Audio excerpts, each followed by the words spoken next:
क्या एक गाय सिर्फ एक जानवर है या फिर उससे कहीं ज्यादा? राजीव दीक्षित के हिसाब से देखें तो गाय एक चलती फिरती फार्मेसी है, एक पवित्र मंदिर है और यहाँ तक कि देश की अर्थव्यवस्था को बदल देने वाली एक ताकत भी। आज हम इन्हीं दिलचस्प दावों की तह तक जाएंगे। तो चलिए सीधे सबसे बड़े दावे से शुरू करते हैं। कहा यह जा रहा है कि गोमूत्र यानी गाय का यूरिन 48 अलग अलग बीमारियों को पूरी तरह से मतलब जड़ से खत्म कर सकता है। ये कोई छोटा मोटा दावा नहीं है और हमारी पड़ताल यहीं से शुरू होती है। इसे ठीक से समझने के लिए हम इसे 3 हिस्सों में देखेंगे। सबसे पहले गोमूत्र की इलाज करने की शक्तियों वाले दावों पर नजर डालेंगे, फिर गाय से जुड़े आध्यात्मिक महत्व को समझेंगे और आखिर में गोबर से एक आर्थिक क्रांति लाने के बड़े विजन को परखेंगे। तो शुरुआत करते हैं गोमूत्र के औषधीय दावों से। आखिर ऐसा क्या है इसमें? इस पूरे दावे के केंद्र में एक केमिकल है जिसका नाम है करक्यूमिन। ये वही चीज है जिससे हल्दी को उसका पीला रंग मिलता है।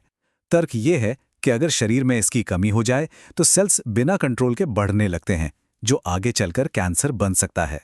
और यहीं पर असली कनेक्शन आता है। दावा यह है कि यही करक्यूमिन गोमूत्र में बहुत ज्यादा मात्रा में मिलता है और वो भी ऐसे रूप में जिसे शरीर आसानी से पचा सके, और इसीलिए इसे गले और पेट जैसे कुछ कैंसर के खिलाफ इतना असरदार माना जाता है। लेकिन यहाँ एक और दिलचस्प बात है। कहा जाता है कि हर गाय का मूत्र एक जैसा नहीं होता। एक देसी गाय जो खुले में घूमती फिरती है, उसके मूत्र में 18 फायदेमंद तत्व होते हैं। वहीं एक जर्सी गाय जो ज्यादातर एक ही जगह बंधी रहती है, उसके मूत्र में सिर्फ 3 ही तत्व मिलते हैं। मतलब गाय कैसे रहती है, इसका सीधा असर उसके मूत्र की क्वालिटी पर पड़ता है। अच्छा, तो इसे इस्तेमाल कैसे करना है, इसके लिए भी खास हिदायतें दी गई हैं।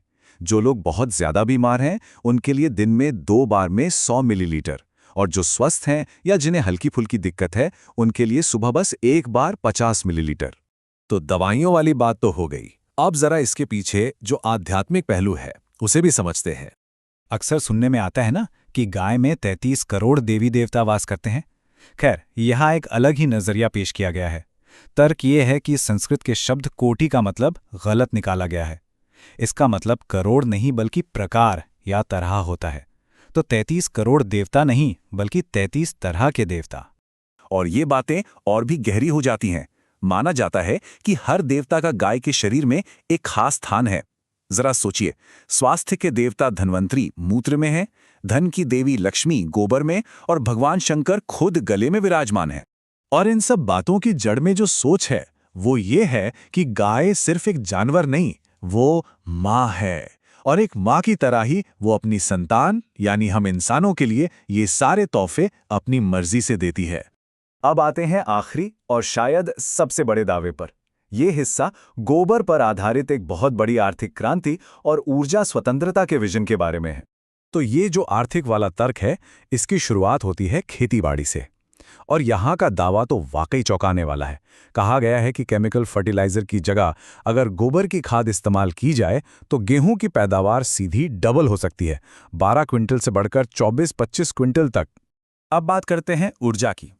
एक आम एलपीजी सिलेंडर जो हम खाना पकाने के लिए इस्तेमाल करते हैं, उसकी कीमत बताई गई है 400 रुपये। और वहीं अगर उतना ही बड़ा सिलेंडर गोबर गैस का हो तो उसकी कीमत बताई गई है सिर्फ 67 रुपये। ये तो बहुत बड़ा फर्क है। और एक कहानी सिर्फ रसोई तक नहीं रुकती। जब बात गाड़ियों की आती है तो आंकड़े और भी हैरान करने वाले हैं। पेट्रोल डीजल में जहां 1 किलोमीटर का खर्चा कई रुपए आता है, वहीं गोबर गैस से गाड़ी चलाने का खर्चा सिर्फ 1 पैसा प्रति किलोमीटर बताया गया है।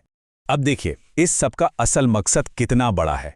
दावा है कि इस एक तरीके से देश का डीजल और पेट्रोल पर होने वाला 2,80,000 करोड़ रुपए का सालाना खर्चा पूरी तरह से बचाया जा सकता है। तो सवाल यह है कि सपने को सच करने के लिए चाहिए क्या? इसका जवाब भी दिया गया है। गायें। और कितनी? हिसाब के मुताबिक पूरे भारत को ऊर्जा के मामले में आत्मनिर्भर बनाने के लिए 34 करोड़ गायों की जरूरत होगी।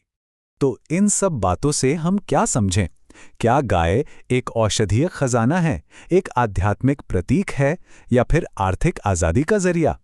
इन दावों को सुनकर तो यही लगता है कि गाय की असली पहचान शायद देखने वाले के नजरिए में है। सोचने वाली बात है ना?